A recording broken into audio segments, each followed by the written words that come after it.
Welcome to a WinningStress.com interview discussing how it has never been easier, less expensive, or more possible to turn stress into a win-win game. I'm Michele, and today we're talking about an easy way to lower stress by simply drinking enough good quality water. I stumbled across this tip when Dr. Robert Vance insisted I read the landmark book, Your Body's Many Cries for Water. Now, Dr. Vance has for many years been what you might call a renegade doctor. Those are doctors who take the time with their patients to uncover and treat the root cause of problems with common sense solutions instead of drugs. He is now retired and living in Las Vegas, and when you hear him in this interview, I think you'll understand why I enjoy learning from his wealth of medical knowledge. He starts by talking about the author of Your Body's Many Cries for Water. We call him Dr. Batman, you see. Batman. How Batman Heilig.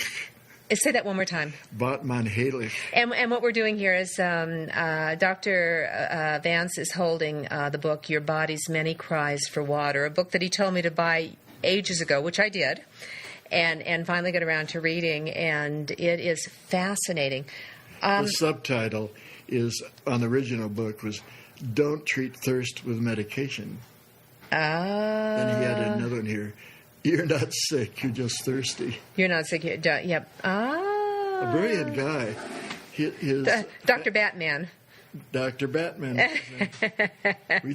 We were sitting in this bar at a fancy hotel in Cleveland, downtown Cleveland. It's one of those five-star hotels, you know.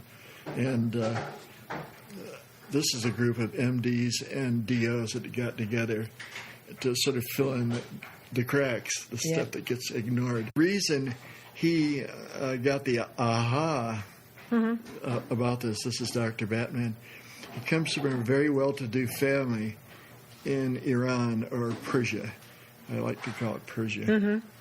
And his family was just on the verge of opening the largest free clinic in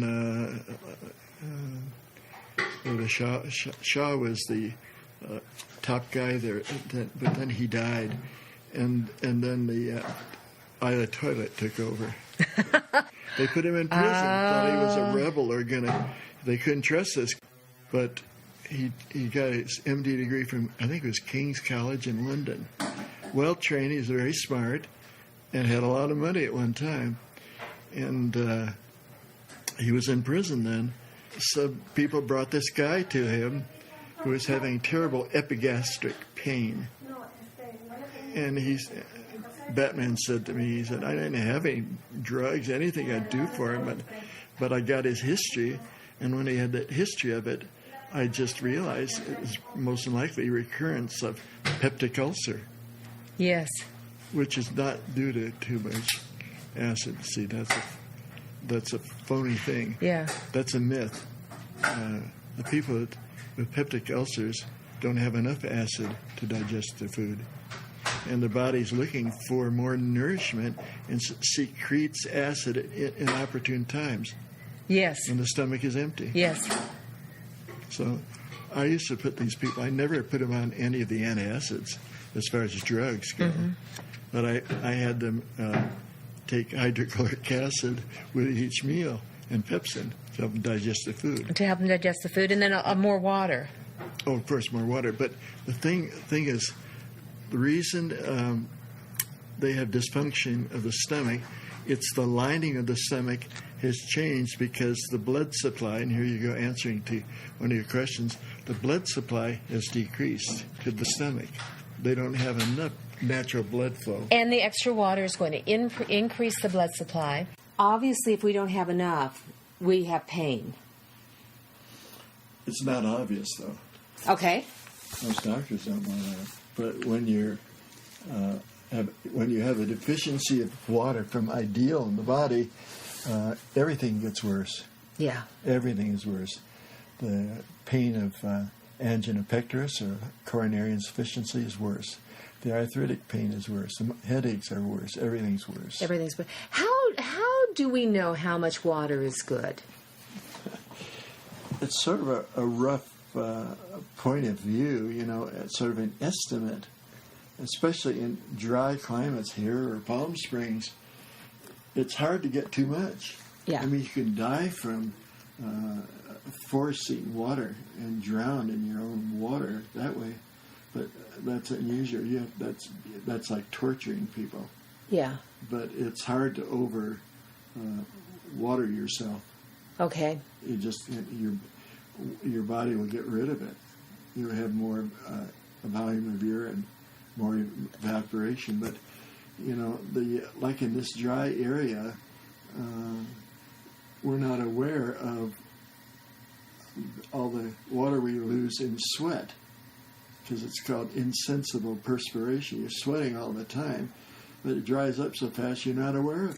So I used to tell my patients here to drink a minimum of 3 pints of good, clean, pure, not poisoned water every day. All right, now you're really getting onto a good one, because where the heck do you find good, clean water? I must tell you right now, I'm researching getting a whole house system for my home here in Las Vegas. And interestingly enough, they do have filters that will take out the chlorine, but they don't have filters that'll take out the fluoride. So what is your advice for drinking water? Well, if I'm out in some business or theater or even at church and I really need to get a swig of water, I say to myself, give me some of that good poison, and then turn the pump on and drink some water, because chlorine is poisonous and it is carcinogenic. And fluoride is just another halogen that's the most vicious of the halogens. Fluoride is worse, and fluoride is definitely atherogenic, so is chlorine. Atherogenic, that means causes clogging of the arteries and heart attacks and stroke, and also carcinogenic. So what would you recommend to patients? If not the tap water, what would you recommend?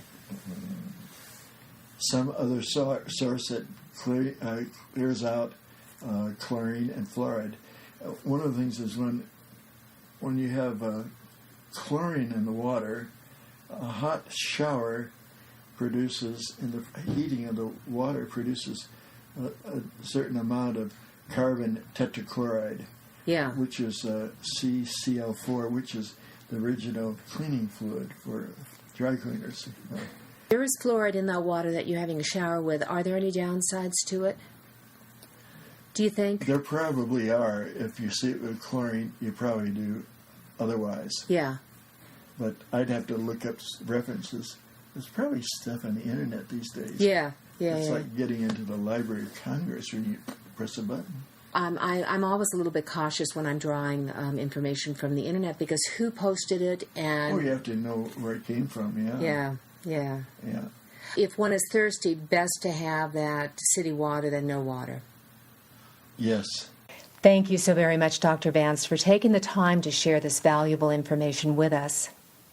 Dr. Vance and I went on to talk about several water filtration systems that get rid of chlorine and other contaminants. Now, because the technology is improving so quickly, I'm not including that information in this interview. Instead, you're welcome to go to WinningStress.com under the keyword water to find the most recent recommendations for reliable water systems. Of course, the most important takeaway information from this interview is that drinking too little water stresses the body. Let me repeat that one more time. Drinking too little water stresses the body. What's great about this information, the solution is super simple. Each and every day, make sure you are drinking enough good quality water. This is Michele at WinningStress.com reminding you that it's never been easier, less expensive, or more possible to turn stress into a win-win game.